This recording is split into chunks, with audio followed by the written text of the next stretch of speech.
O Pedro, ele tem 9 anos, ele acompanha os nossos debates. Ele acompanha quando a gente está conversando sobre política, sobre religião, sobre essas conversas que a gente tem na mesa na hora da refeição.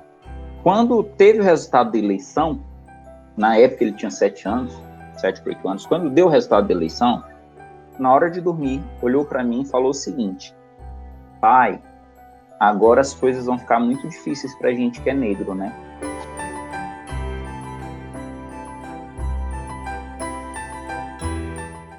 Então, eu acho que é importante, primeiro, agradecer a todos vocês.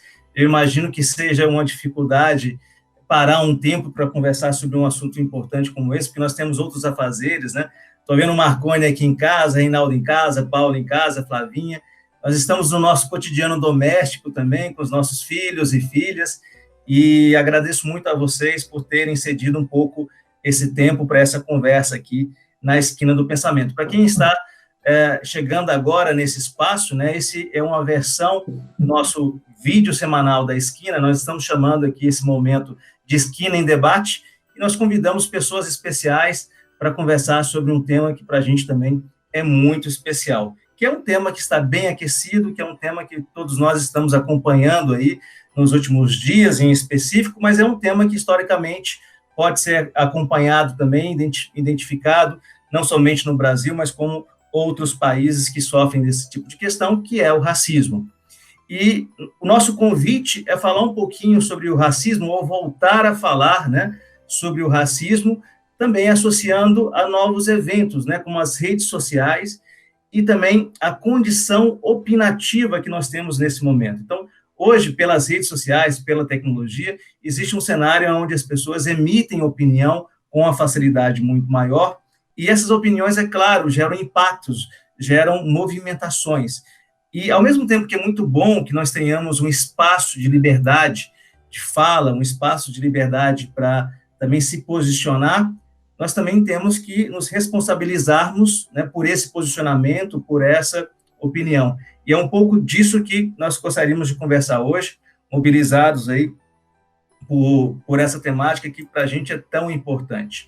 E é claro, para abrir esse tema, né, é importante porque nós temos ali o caso do George Floyd em Minneapolis, que ocasionou uma série de revoltas e movimentos nos Estados Unidos e no Brasil. É importante porque nós tivemos a infeliz tragédia com o menino Miguel em Recife, 5 anos, que acabou vendo a falecer. Nós temos o caso do João Pedro, morto no Rio de Janeiro com 14 anos, a sua casa com 72 buracos de tiros, de fuzil, e toda a violência que o cercava naquele momento. E essas são questões muito fortes, mas são questões pontuais que, às vezes, acaloram, né, o debate. O Atlas da Violência, do IPEA, que foi publicado, aponta que 75,5% das vítimas de homicídio no Brasil são pessoas de cor preta.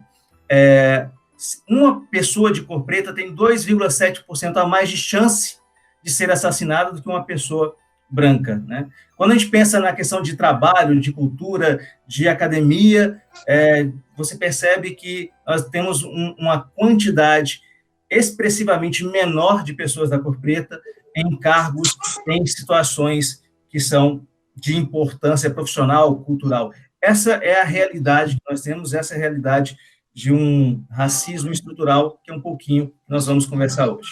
Bem, e para conversar hoje, vamos aqui às apresentações, né, muito breves. Nós temos aqui o prazer de receber a Flávia Ladeira Ventura Caixeta, a nossa famosa Flavinha, né? A Flávia é fisioterapeuta de formação, mestre em engenharia biomédica e professora universitária aqui em Brasília. Ela também atua como fisioterapeuta na Secretaria de Saúde do Distrito Federal e trabalhou como preceptora de residência do Programa de Saúde do Adulto e do Idoso e do Programa de Terapia Intensiva no Hospital Regional de Taguatinga, o HRT. Atualmente é coordenadora auxiliar do curso de fisioterapia e supervisora da Clínica de Escola de Fisioterapia da mesma instituição que ela trabalha. Flavinha é casada com Leandro e é mãe da Luísa e da Luana. Muito bem-vinda, Flavinha. Acompanhando aqui a Flavinha também, nós temos o Paulo Afonso de Araújo Kermes, o famoso Paulo Kermes. O Paulo possui graduações em Ciência Política, Filosofia e Teologia, além de mestrado e doutorado em política social. O Paulo atua como educador popular, professor universitário e assessor em uma instituição confessional aqui em Brasília. Também desenvolve pesquisas e análises sobre o processo de participação dos movimentos sociais no controle social das políticas públicas e conselhos setoriais, e pesquisas sobre afrodescendência e comunidades tradicionais quilombolas. No campo social, tem atuado na formação de lideranças comunitárias e populares, conselheiros, orçamento participativo e fóruns comunitários de políticas públicas. O Paulo também é casado com a Cláudia, é pai do João e da Maria, e, além disso, é um excelente cozinheiro e, por vezes, nos presenteia aí com alguns jantares muito bons. Bem-vindo, Paulo, um prazer estar aqui com você também. Na nossa conversa também a gente tem o Marconi de Souza Marques. O Marconi é psicólogo com atuação em psicologia organizacional, nos segmentos de gestão do conhecimento, treinamento e desenvolvimento e na elaboração de soluções e estratégias de captação para diversos públicos. Na área clínica, faz parte da equipe técnica da Caminhar Psicologia e sua atuação é especialmente dirigida a adolescentes e adultos, muitos deles em situação de vulnerabilidade econômica e social. Atualmente, sua linha de estudo e pesquisa está orientada para a técnica psicanalítica no contexto do atendimento online.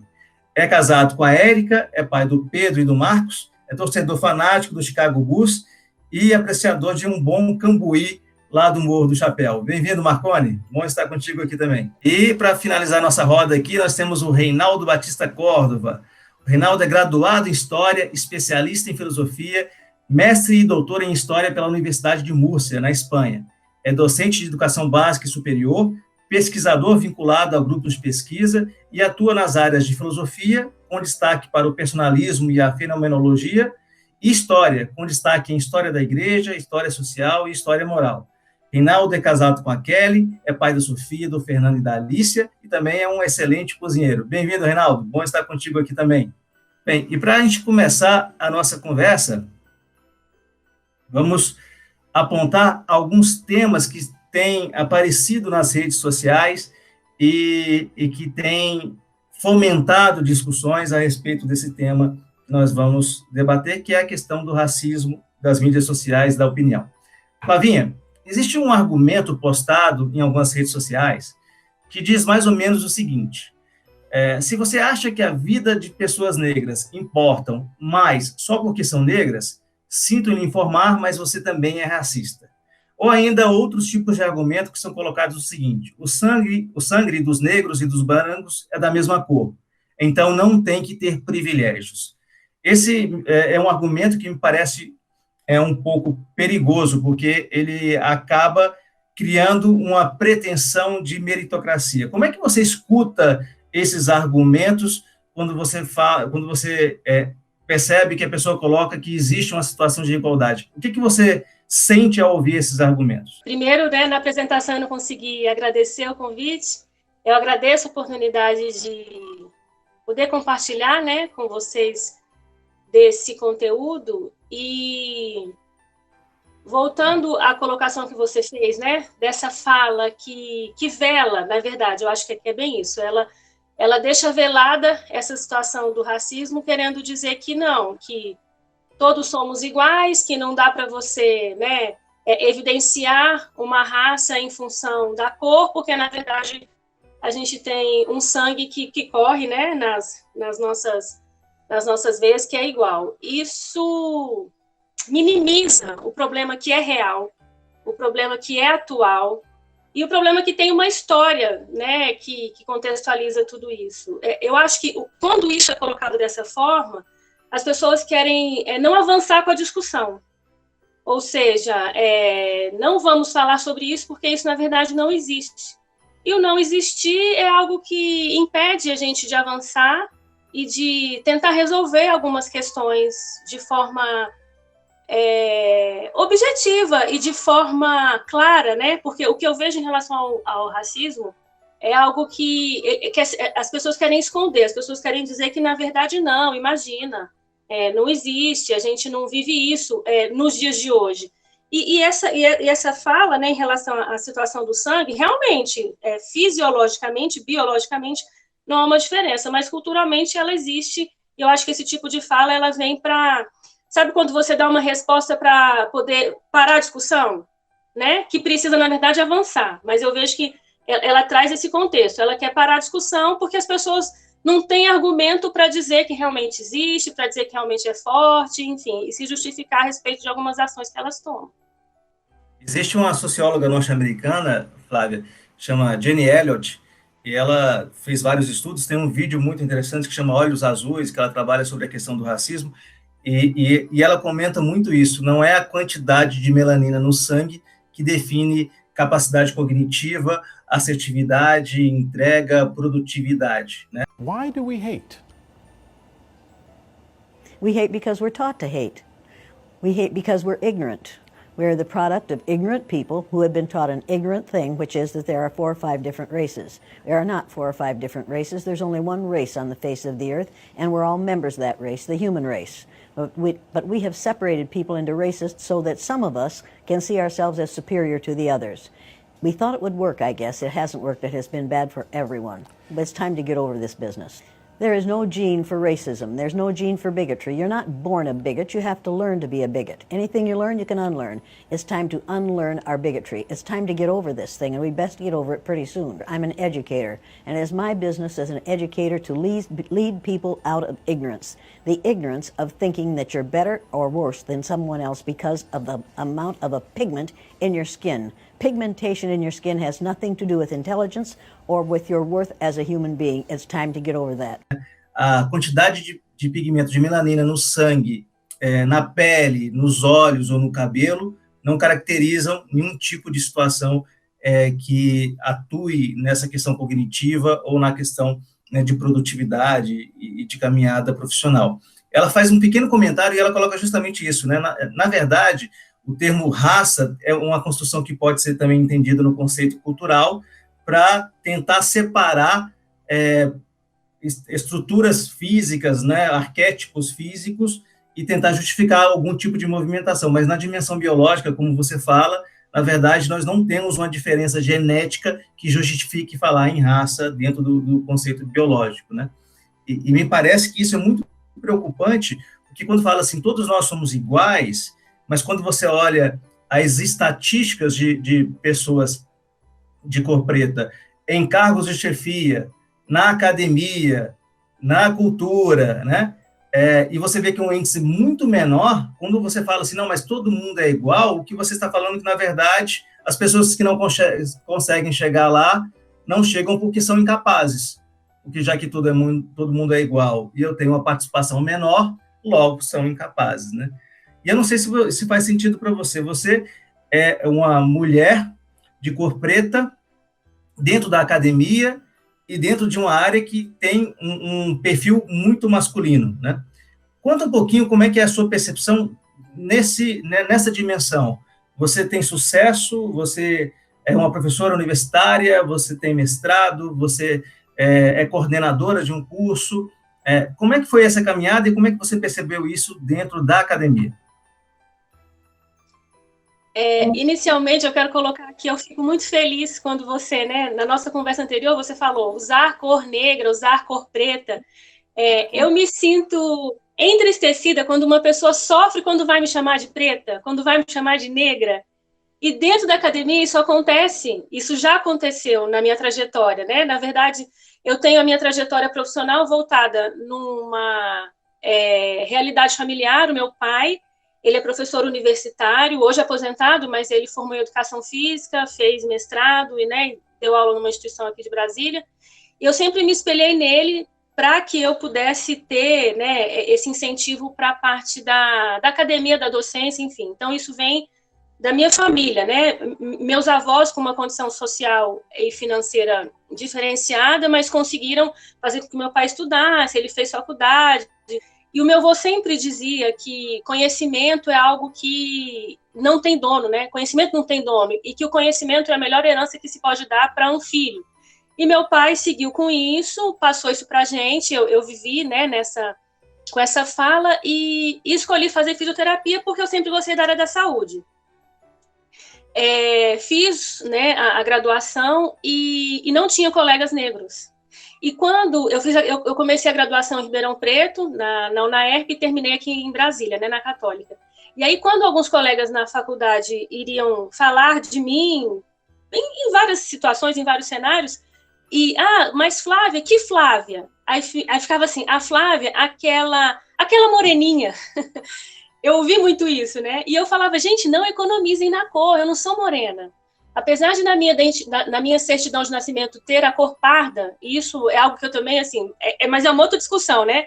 Essa definição de cor na certidão de nascimento. Apesar de na minha certidão ter a cor parda, eu não sou parda, eu sou negra. Eu sou preta, então não economizem na quantidade de cor para poder se referir a mim. Então isso foi uma fala que sempre existiu, tanto na faculdade, né, como em alguns cenários de trabalho.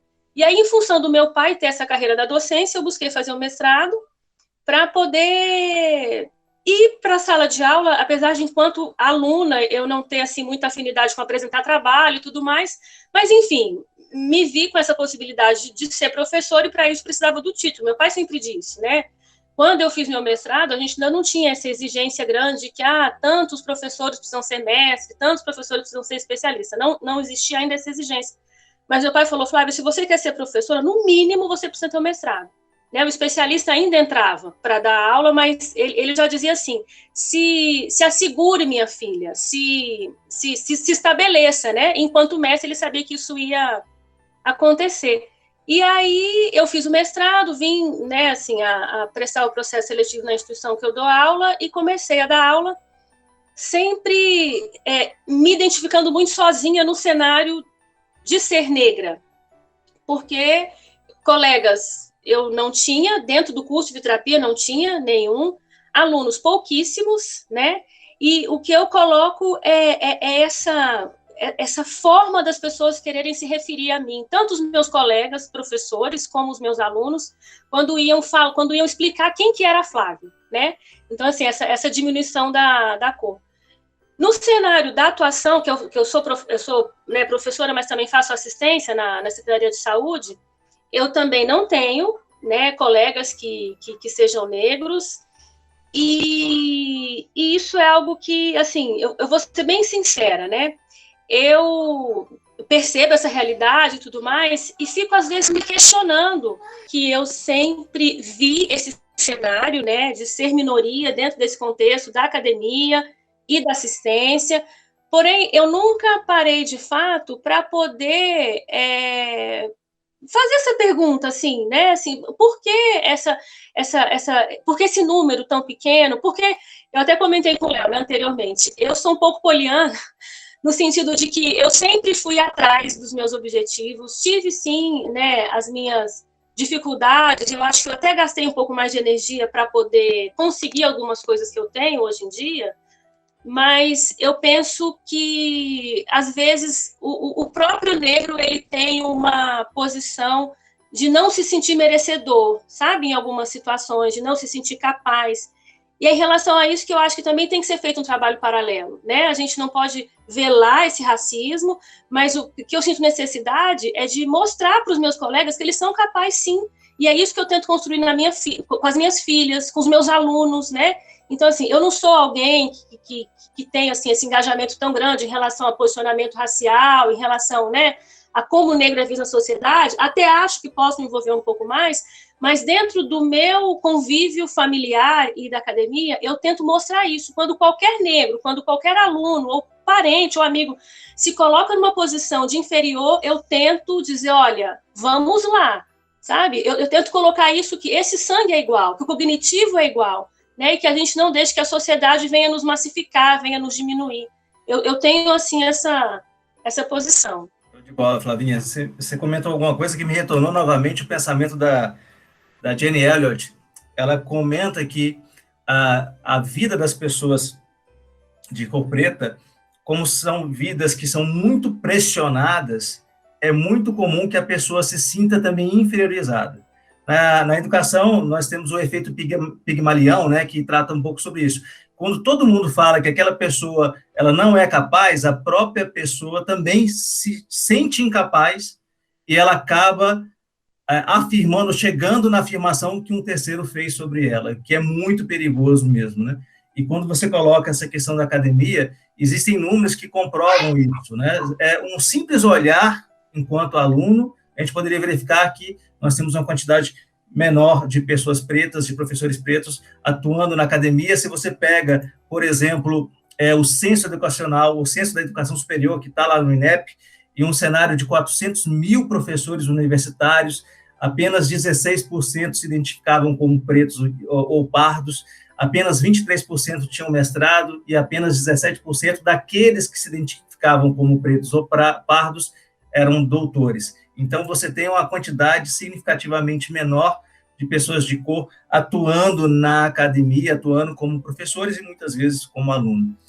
Para a gente poder abrir para os outros, rapidamente, a temática era da Flávia, mas eu queria reações aí do Paulo, Marconi e Rinaldo, começando aí pelo Paulo. Por favor, Paulo. Bom, Léo, acho que é muito interessante nós ouvirmos essas questões que a Flávia nos traz.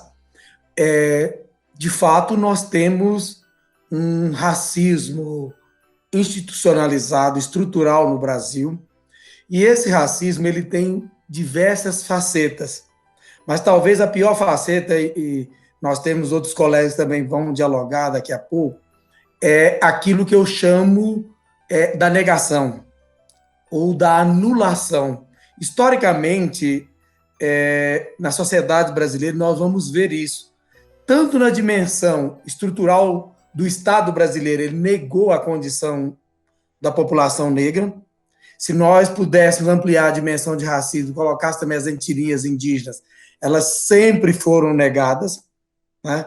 E, historicamente, ao negar a condição de cidadania, de sujeito dessas pessoas de cor preta ou de etnias originárias do Brasil, né, o Estado foi desqualificando e foi trazendo concepções para o diálogo, para a esfera pública, aquilo que a Hannah Arendt coloca muito bem, né, foi normatizando uma concepção de que essa população é menor, né, que ela, de fato, não contribui para a estrutura da sociedade brasileira. Nós sabemos que essas populações contribuem profundamente, mas a pior da situação é que essa população acabou introjetando isso. Eu relembro aqui o Paulo Freire, né, e o Gessé Souza, ultimamente, tem trabalhado muito isso, né? A senzala é tão perversa, ela é tão marcante na cultura política, na cultura social e econômica brasileira, que, inclusive, os negros não se permitem quebrar os grilhões. Então, é perverso. Essa perspectiva da anulação ou da negação, ela é de uma perversidade terrível. E eu acho que, quando a Flávia traz essa dimensão, né, é preciso estarmos muito atentos e justamente dialogar para dizer o seguinte: é preciso quebrar as grades da senzala e trazer para o espaço público, para a vida do cotidiano, a dimensão e a condição dos negros, das pessoas pretas, como sujeitos de direito, como sujeitos da ação política e social. Obrigado, Paulão. Marconi, considerações? Algumas coisas na fala de Flávia me soaram muito familiares. Essa questão que você trouxe, Flávia, por exemplo, de que o pessoal tenta minimizar a cor, a gente já passou por isso em situações. A minha esposa falava exatamente o que você trouxe, né? Que tinha colegas do trabalho, que às vezes elas estavam conversando e ela falava assim, eu na condição de mulher negra, aí a colega falava, mas você não é negra, Eriquinha, você é moreninha. Não, eu sou negra, né? Tipo, me declaro assim, me entendo assim, me percebo assim. Da mesma forma que um ponto que me chamou muita atenção, e aí tanto na fala de Flávia, quando o Léo traz os dados a respeito do censo de professores, né, de educação superior, é a questão da representatividade.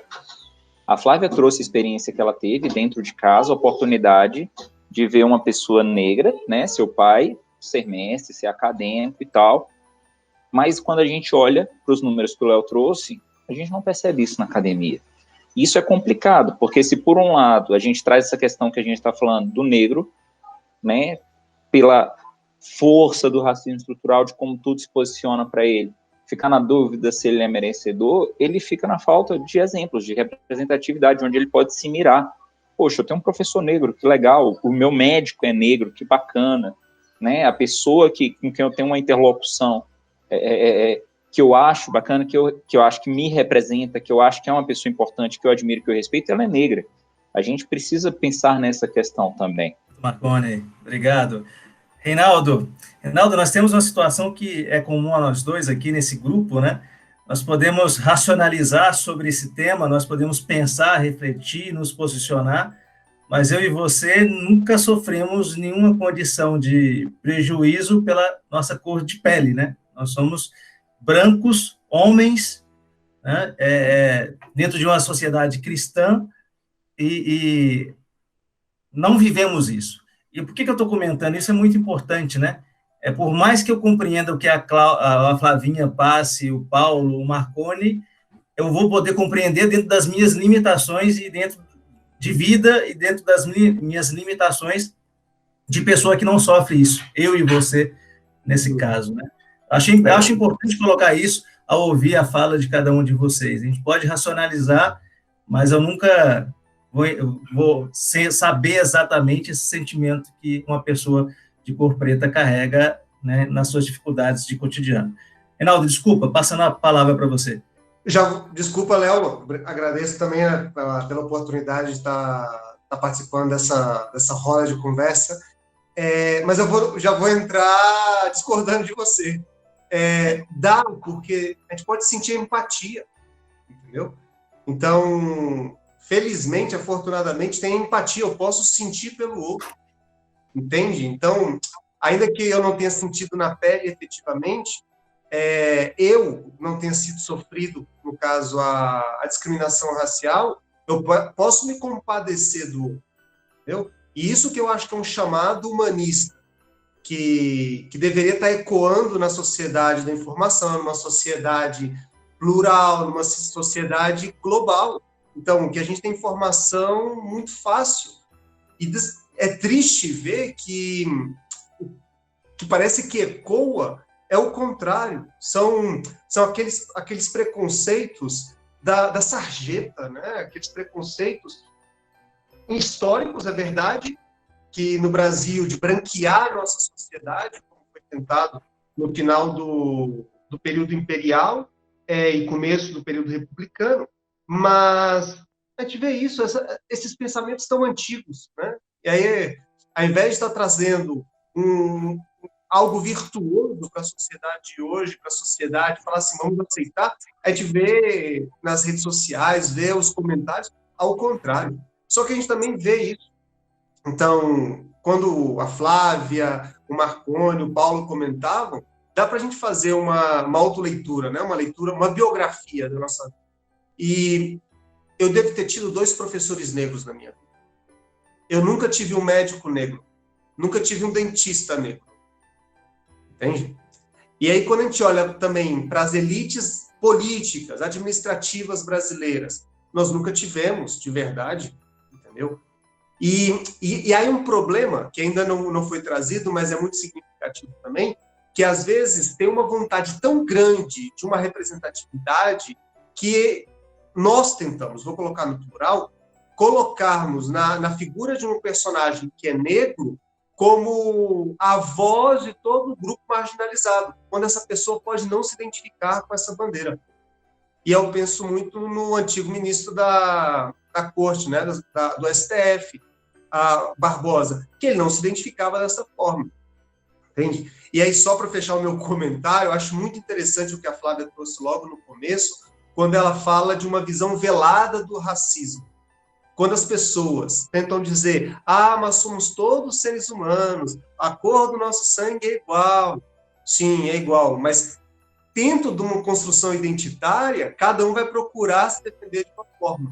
E não é casual que nós encontremos, dentro dos discursos dessas mesmas pessoas, dizendo, construindo uma defesa para o seu grupo, para o grupo, para a comunidade que ele se identifica. E aí depois a gente pode desenvolver melhor essa ideia. Obrigado, Reinaldo. Mas eu acho que a gente está alinhado. Quando eu coloco... A questão da empatia é importante, é claro, ela é necessária. Mas por mais que você seja empático, por mais que você compreenda, a situação, por mais que você se penalize, e é nessa situação, né, que eu comento, nós nunca vivenciamos algum tipo de restrição em função da cor da nossa pele.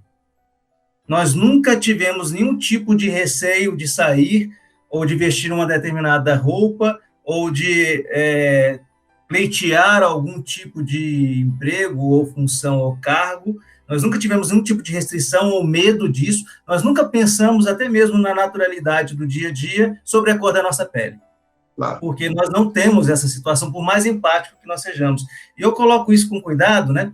Justamente pela questão da autoafirmação que a Flavinha traz e que você trouxe. Não precisa, é importante, né? É necessário, mas os negros também falam por si. Seria essa a situação. Nós temos um grupo com 3 pessoas de cor preta aqui. Por quê? Porque eles falam por si. E nós podemos ajudar, temos que compreender, temos que entender, mas eu me ponho na colocação. Eu me compadeço, eu tenho empatia e eu sei que é o certo, mas possivelmente nunca vou saber o que a Érica, esposa do Marconi, ou que o Marconi, ou que a Flavinha duplamente, porque eu sou homem branco, ela é uma mulher de cor preta. Nós convivemos em alguns espaços, né, Flávia, na docência, onde mulheres eram vítimas de agressão, professoras eram vítimas de agressão. Em 23 anos na educação superior, eu nunca fui alvo de uma ação violenta de um aluno contra a minha pessoa, mas eu presenciei professoras, né, e professores negros sendo alvo de ação de agressividade. Acho que é bem nesse contexto, mas acaba que a gente junta os mesmos entendimentos.